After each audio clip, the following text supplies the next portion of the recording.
When I first started advertising on Facebook, there would be days that I would spend $50 and get 50 conversions, and others where I would spend 50 for the same client and get 300 conversions. I would pore over the data from each ad, trying to figure out how to get the most bang for my buck on the next ad, but ultimately I found myself blaming random chance. I cringe when I think back on spending hard-earned money in such a haphazard way. Now, I don't spend money on ads that don't work. By using the target table, I am able to spend my money only on effective ads. It takes a lot of hard work, testing, and planning to turn creativity into a constant stream of marketing ideas. I'm going to share the first step I take whenever I start working with a new client. I call it the target table. Let's say your business is a car dealership.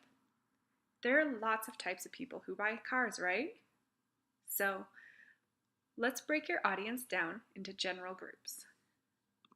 Now, across the top of my target table, you can see 5 different types of audiences.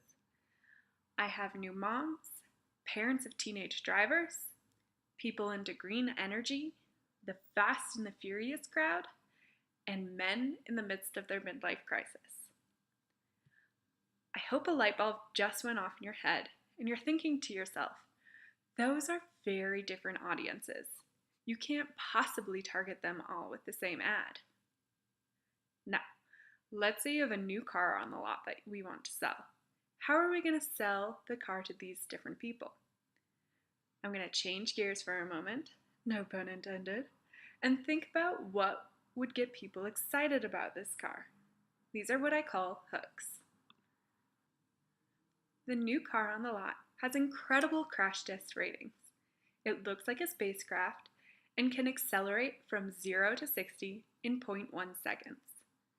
It gets 80 miles per gallon, and the interior can be washed out with a hose. Now that we have our grid of potential audiences and potential hooks, we're ready to start thinking about ads. Each intersection between a new audience and a new hook will be a new ad idea. Okay, I've filled in my ad grid with different ad ideas. I've kept them very brief and vague because my intention is to use these as an inspiration the next time I have writer's block when it comes to this customer. You can see there are quite a few blank spaces. Sometimes I can't think of a good way to target a specific audience with a specific hook, and I'm pretty confident that those ads wouldn't work anyways. So rather than force myself to create those ads, I just move on and focus on the rest. Let's take a look at each of these ads. The first cross-section you see is keep your baby safe. This is an easy cross-section between my audience, new moms, and my hook that it has a good crash test rating. Similarly, parents of teenagers would want to keep their teenagers safe. Even though the idea behind both of those ads is similar, they're both coming from different emotional spaces, so the image that I would use on those ads and the text would be very different. Now let's move on to my target market, the green energy crowd. I'm having trouble making that mental leap that connects my hook with that audience. I could do something about keeping your car around after an accident, but that seems pretty dark, and I don't think that ad is likely to work.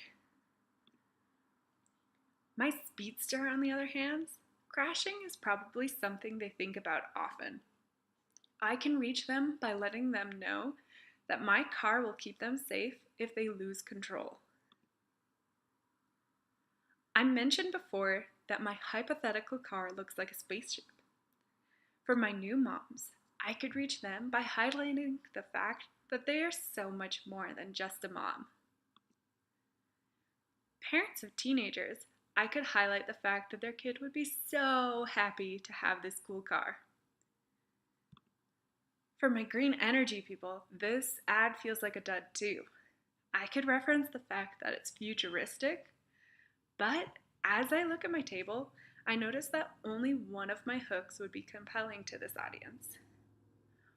Whenever I see a target that I can't reach with many of my hooks, I usually take a step back and think, maybe this group isn't my target audience for this product.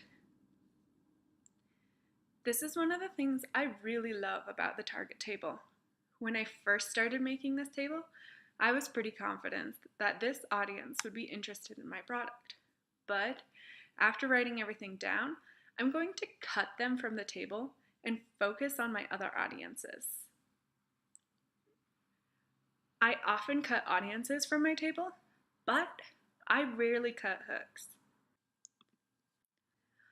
On my table, you can see out of the 25 cross sections, only 15 have made the cut. The next step is to start creating ads from this information and ad campaigns. For example, I could create a Facebook campaign in May or June aimed at parents of teenagers who are about to graduate from high school. I could create a full sequence of ads that highlight different hooks that might interest parents and make them want to buy this car. I use the target table as a source of inspiration. Whenever I have writer's block or whenever I have a new budget set, I look at my target table and figure out what's most relevant right then. All I need to do at any given time is create images and text, and I'm ready to launch my next campaign. For more valuable social media marketing and website design tips, be sure to visit viriomedia.com.